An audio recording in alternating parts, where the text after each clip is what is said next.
thank you very much for coming. If you're not aware, if you've not been in the museum before, my name is Sharon Grazer. I'm on the board and in charge of the lecture series in those lines. So today, John Staley, who is very involved in the museum, and Daryl Braley, who is the under sheriff, are going to talk about lake rescue and all the different kinds of crafts and what that entails. So without further ado, I'll let him take it away. Thank you very much.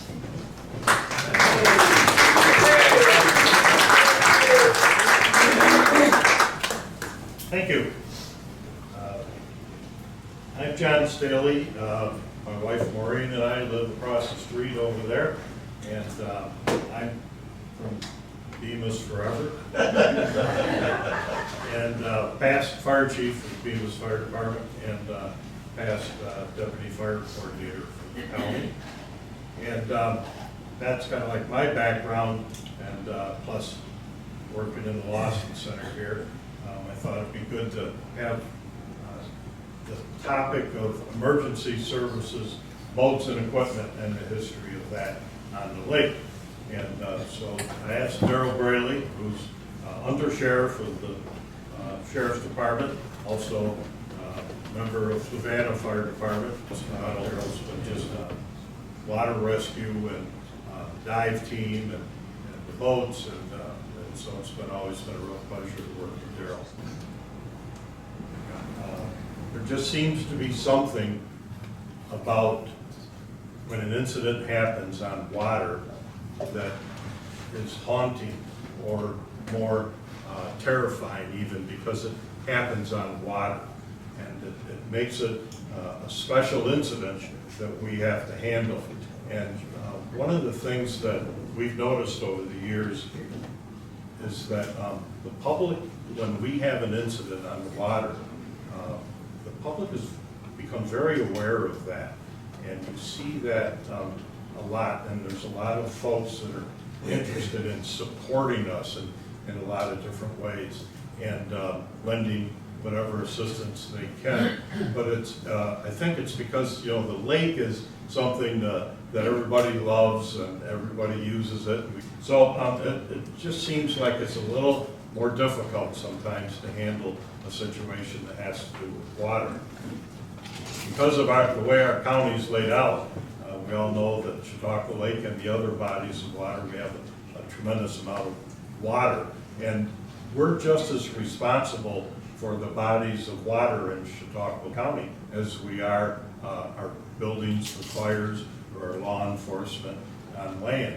The different fire departments and police agencies work closely together. We have had a signed mutual aid agreement in Chautauqua County since 1957, a written agreement where we all help each other.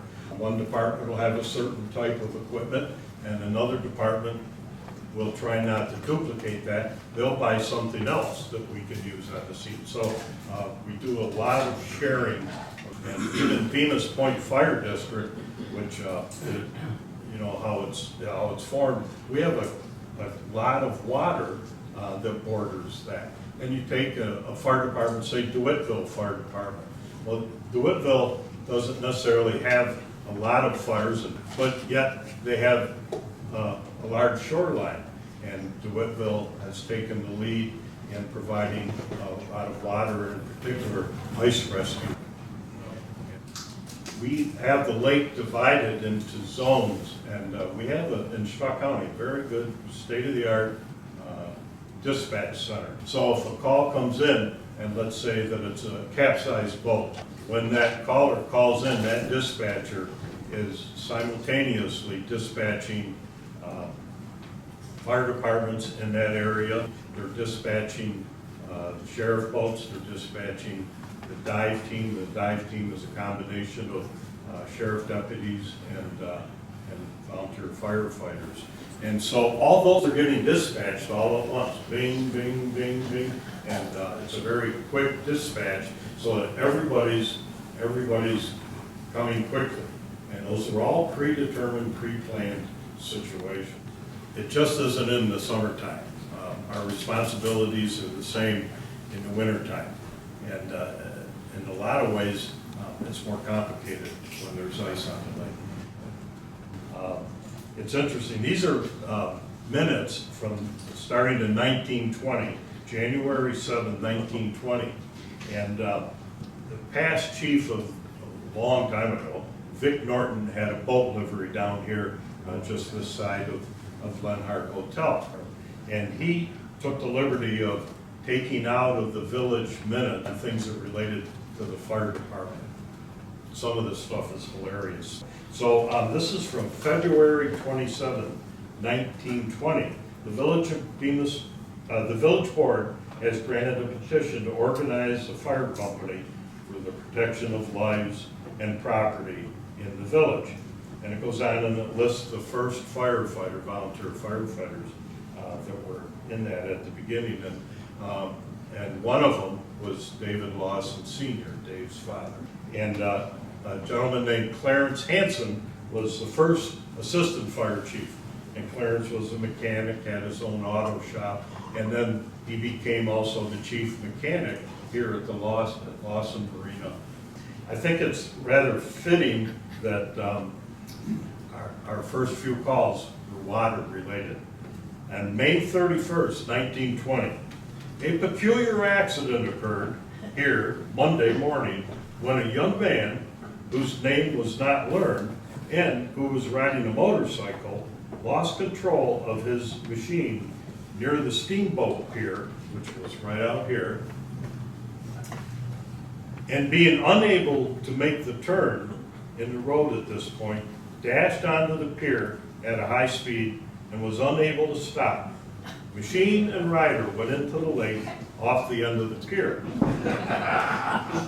David Lawson, this would be David Lawson Sr., Dave's dad, proprietor of the nearby boat company, jumped off the dock and dived for the unfortunate man and succeeded in bringing him to shore. The motorcycle was located and after a great deal of hard work was brought to the surface, only slightly damaged. However, but for the prompt action of Mr. Lawson, the young man probably would have drowned. August 24th, 1920. A motorboat owned by Fred E. Palmer caught fire from backfiring in the carburetor this evening at about 6 o'clock and in a short time was a total loss. The boat had just been overhauled by David Lawson. So we got a good incident.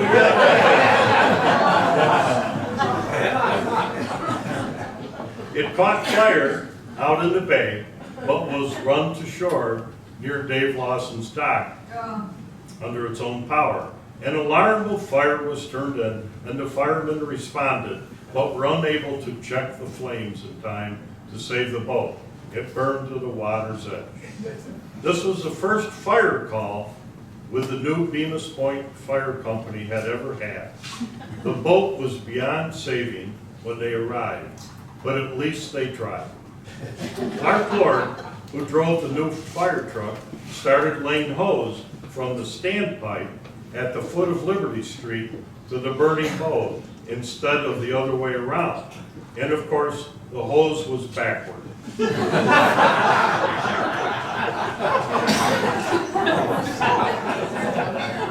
But we probably couldn't have got the water at the standpipe anyways, because it never did work. It was a good laugh at our expense. That gives you a little taste of early volunteer fire department, Bemis Point. When you talk about how we've developed and how we've come along, Spike Kelderhouse, who was a famous fishing guide on the lake, and Spike had two very large cruisers that he used for trolling for lunch. Spike also would take people out on cruises on his boat. And on July 4th in the evening, there was a really bad wreck at Long Point. Two boats collided. One boat was Donald Bembridge's family and his cruiser, and then Dr. Lewis. And there were a lot of people, and there was a lot of injury, and those boats went down. This was a long while ago, and so that was before the days of any technology Spike had some people on board and some customers, and he had to control them. He knew he had to get in there. They heard the hit, but they couldn't see anything else. And so Spike drive his boat for a period of time and just stop the engines, make everybody be quiet so that they could listen to the people in the water. And he did that until he finally was able to get close enough in that big boat and just by hearing shut the engine off and listening, and finally got over there and he rescued all of those people. It really wasn't until about the last 20 years that we've had our own specialized equipment, really, right there, really, that we started. Designed for rescue. Designed for us. And so one of the reasons I think why Bemis never had a boat until relatively recently was because we always had people who would volunteer their boats. And so within the past few years, we started acquiring the specialized equipment. We're always considered rescue first. Then we move to recovery. And that's where it gets ugly. That's where it is a very difficult, gruesome job. And then we move to the third phase of the investigation by the law enforcement. When we started with this, having some of our own specialized equipment, there were a couple departments way back when, back in the 30s, started kind of being leaders on the lake in doing that. And the Lakewood Fire Department was really one of the pioneers in having and modifying boats to do the specialized work that's required. And this picture right here would be one of Lakewood's first boats. And I'm going to ask Billy Reynolds if he wants to comment on this.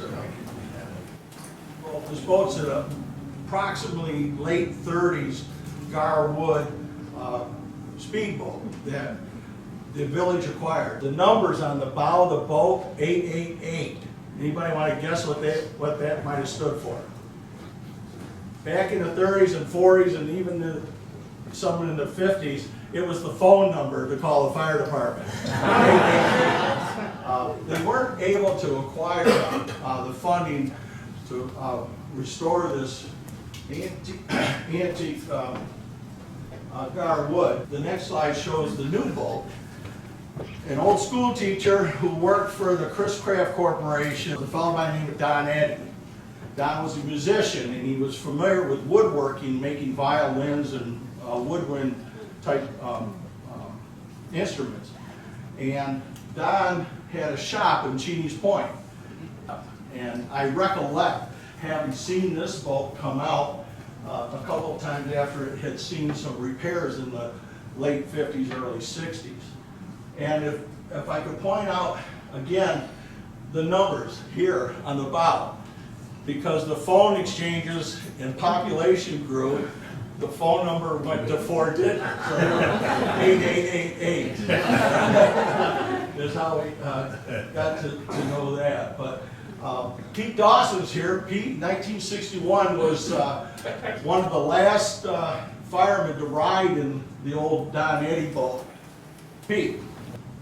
I made the last call Lakewood Fireboat rescue boat ever made. It was the only time I made the boat. and it was the last one that went on. There were siren signals. If it was lake rescue, it blew 3 times and quit, then it blew 3 times again. And we had no pagers for home receiver. Back in those days, for sure. When it went off, you just ran. And so it's pretty fair to say that Lakewood Fire Department was a true trendsetter and a leader in lake rescues for the entire lake. The Sheriff's Department came into being and they provided the early boats and took over really for rescuing, having lake rescues on the lake. Well, I could tell just a quick anecdote about lake safety. The year I served as a navigation officer for John Bentley as a deputy was a year that nobody drowned. My mindset was educate people, tell them what they're doing wrong, explain to them what they're doing wrong. And these 4 little girls one day off the institution were out in a little rubber raft, air-filled, not solid, no life jackets. I said, you know what, I'm going to teach these girls a lesson. So I got all 4 of them in my patrol boat, drove them to the dock. It was like the amphitheater emptied out to see what was going on. And I got on the dock and I got all the parents together and I said, you know, I'm bringing your children home alive and not in a body bag. And the tears started flowing and everybody was so grateful. I said, remember the lesson today. I step off the dock into the boat, my pants ripped from knee to knee. It kind of took the serious. And what Pete said, we didn't have phones or anything, so I had a radio, the Lakewood Police Department, to go to my house, get an extra pair of pants, meet me at the aqua. My thought was, let's teach safety and make it safe out here.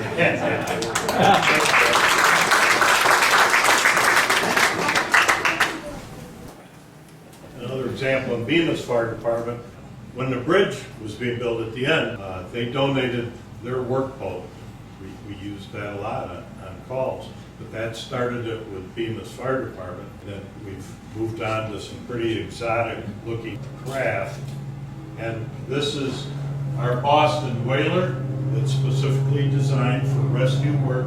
The hull, the design, everything about the boat. It's an outboard work engine on it, but that is designed specifically for rescue work.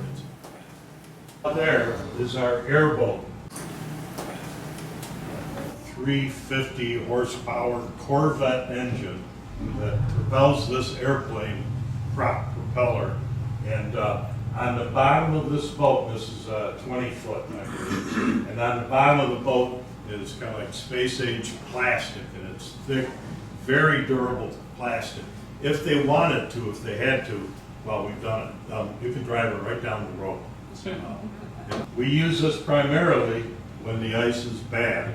They're training here with their protection suits, Mustang suits, and whatever. But it's saved a lot of lives, and it saved a lot of firefighters' lives. I really believe it. We used to be horrible. We used to think that somebody was through the ice, we'd go out and tie ropes around us, and we'd carry ladders out there, and slide ladders out, trying to get to people. And, we'll talk about in a few minutes about how we used to do it the hard way now. So here's another one. This is where Don M. our Fire Department, DeWittville, comes into play. And they have what's called a hovercraft.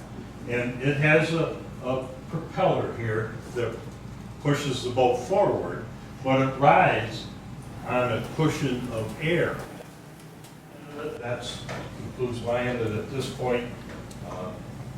And Daryl's going to take over and talk to us about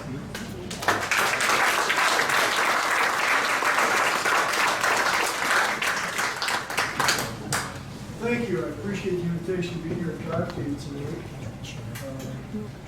Just so you're aware of it, I've had a couple of comments about what the undersheriff actually is. I'm not the custodian of the jail. The sheriff's department is one of our early signs with our navigation patrol.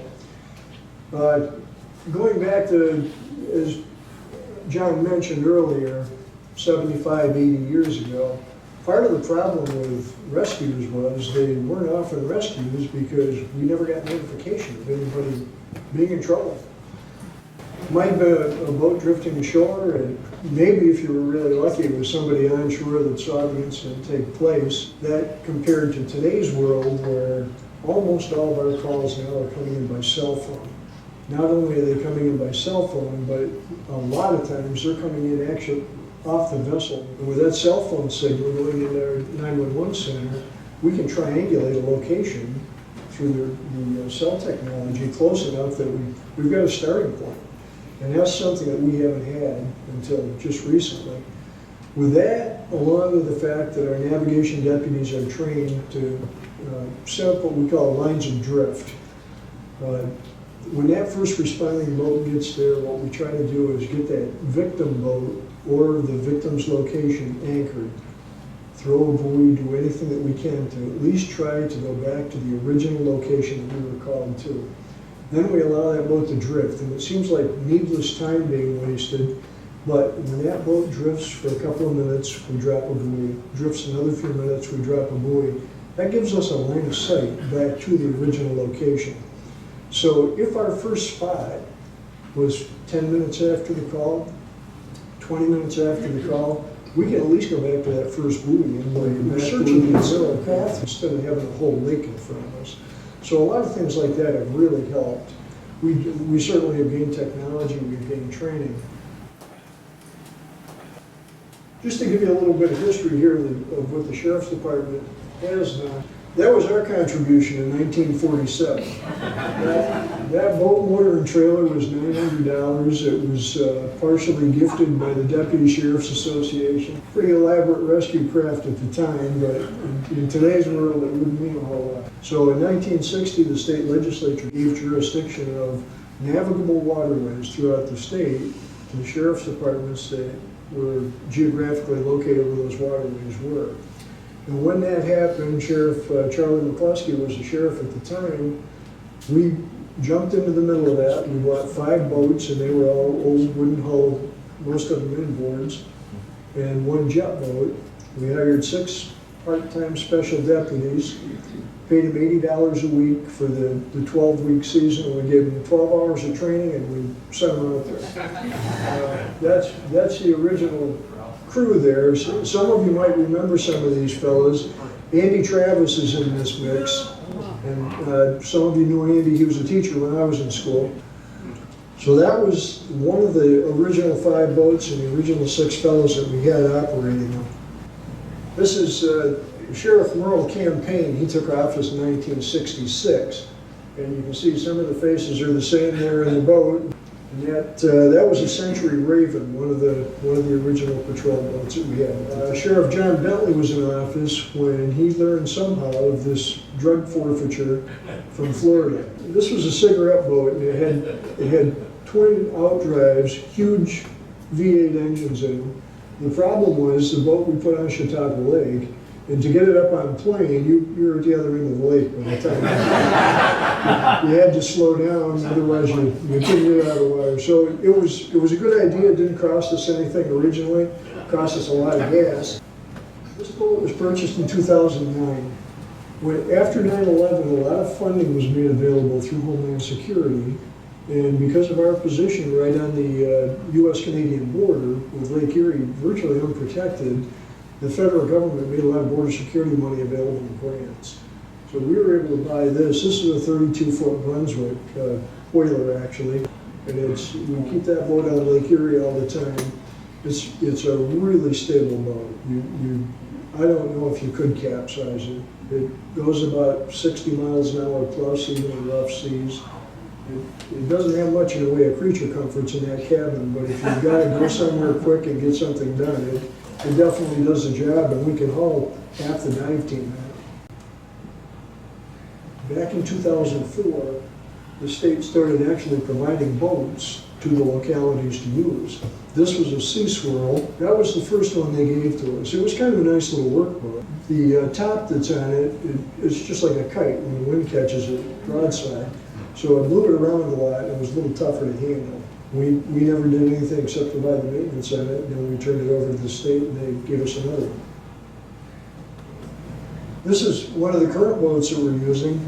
If none of you are familiar with where our operations base is right now, we have a small shack on this end of Long Point State Park right now in the marina parking lot. And we've got this dock down there. That's our office there to the left side. We keep 3 boats down there generally all the time. We probably could get by with 2, but we've almost always got 1 pulled out of the water to go for routine service. This is another thing that our navigation guys do. A lot of times in the summer they provide a lot of information to youth groups, scouts, campers, conservation field days. They also come down here to the Lawson Center, provide motor safety classes. So they do a lot more than just patrol. In 1994, something happened in this county that really kind of changed the complexion of water rescue. Up until that time, in '73, I think, Sheriff Bentley created a dive team in the sheriff's office. We had 5 divers, but the way we did things back then, prior to the early '80s, was pretty much they called the sheriff's divers in when somebody drowned and they weren't having any luck looking for them. We would look for them for a little while, and if we ran our course, ran out of air, got tired, they called the drag hooks in. We'd work directional, we'd work squares, grid patterns. It was very ineffective. In the early '80s, a lot of different people started to pioneer using tethered searches. And by that, we went to one diver, we put the diver on a tether line that was connected to a search operator, and that guy guided the diver. That way he knew where the diver was going. We used line signals to turn him at certain points. We moved him back and forth, and we searched in an area that we knew the concentration of success was going to be as good as we could get.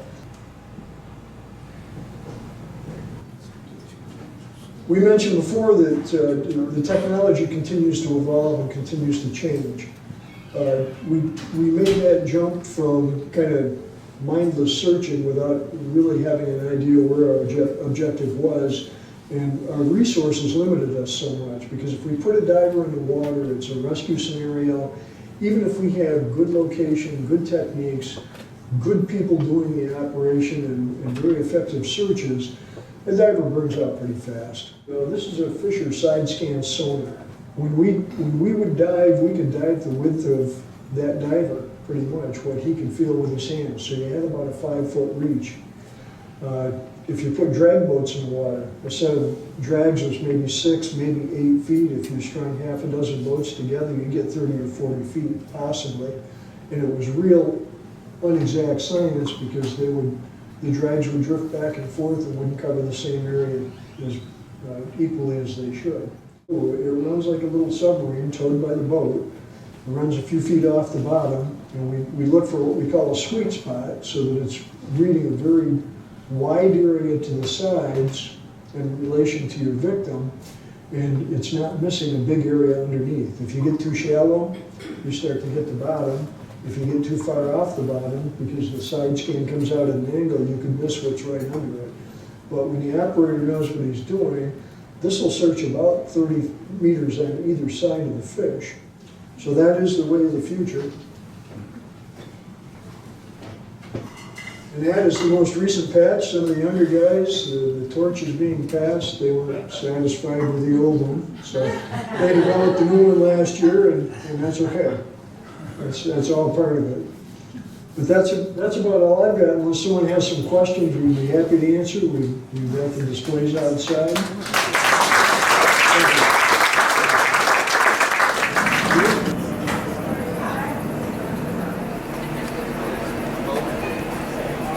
you.